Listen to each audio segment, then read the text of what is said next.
story we're closely watching today is the official start of the election season with the filing of certificates of candidacy tomorrow. But first, the voters registration, which today is the deadline. This report from Mobile Journal, Amy Atienza. Alas 5 pa lang ng umaga, ipinila na ni Melissa Ordoña ang kanyang asawa para sa pagpaparehistro sa COMELEC sa Quezon City, District 2. 2 beses na raw silang sumubok pero napakahaba raw ng pila noong mga nakaraang araw. At dahil last day na ngayon, inagahan na niya lalo't may pasok pa sa trabaho ang kanyang mister.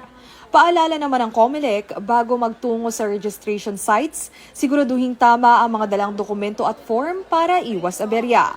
Nauna nang sinabi ng COMELEC na hindi na ma-extend pa ang registration period. Pagkatapos ito, sisimula na agad bukas ang paghahain ng Certificate of Candidacy ng mga tatakbo sa 2025 midterm elections. Ilan sa mga nagparamdam na kakandidato ang dating sundalo na si Ariel Querubin na planong maging independent senatorial candidate. Via text message, kinumpirma na rin ni Doc Willie Ong na tatakbo siya sa pagkasenador sa 2025 sa kabila ng kanyang medical condition. Ipinakilala na rin ang 11 kabilang sa kanilang senatorial lineup, kabilang sina Gabriela Party List Representative Arlene Brosas, ACT Teachers Party List Franz Castro at Liza Maza na co-chairperson ng Makabayan Coalition. Pasok din sa listahan ang mga kinatawan mula sa iba't ibang sektor na sina Teddy Casino, Jerome Adonis, Jocelyn Andamo, Ronel Arambulo, Modi Floranda, Mimi Doringo, Amira Lidasan ng Sandugo at Danilo Ramos. Para makapaglikha tayo ng batas na talagang tutugon doon sa kailangan ng taong bayan para makaahon tayo unti-unti doon sa nararanasan natin na taas presyo, ang baba ng sahod, ang daming human rights violation, contractual code and public and workers ng mga manggagawa. At syempre yung iba pang napakaraming problema natin.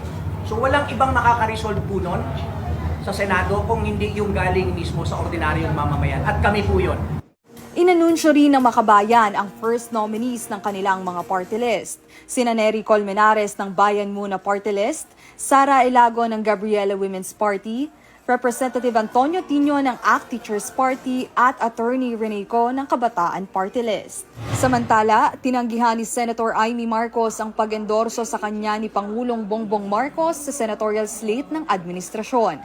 Ayon sa presidential sister, ayaw na rin kasi niyang nalalagay sa umano'y alanganing posisyon ang kanyang kapatid. Nagsagawa naman ng prayer rally noong weekend ang supporters ni Bishop Rod Cubos ng Christ the Healer International Mission Movement para ipanawagan ang pagtakbo niya bilang alkalde ng Davao City. Kung sakali makakalaban niya ang matunog na mga kakandidato mula sa pamilya Duterte at Nograles. Papayagan namang makaboto ng kanilang kongresista ang mahigit 300,000 residente sa 10 Embo barangays na inilipat sa Taguig mula Makati. Base ito sa memorandum na inilabas ng COMELEC. Sinang-ayunan ng komisyon ang hakbang ng Kongreso na mailagay ang 10 barangay sa 2 legislative districts ng Taguig. Ayon sa COMELEC, mahigit 18,000 national at local positions ang paglalabanan sa susunod na eleksyon.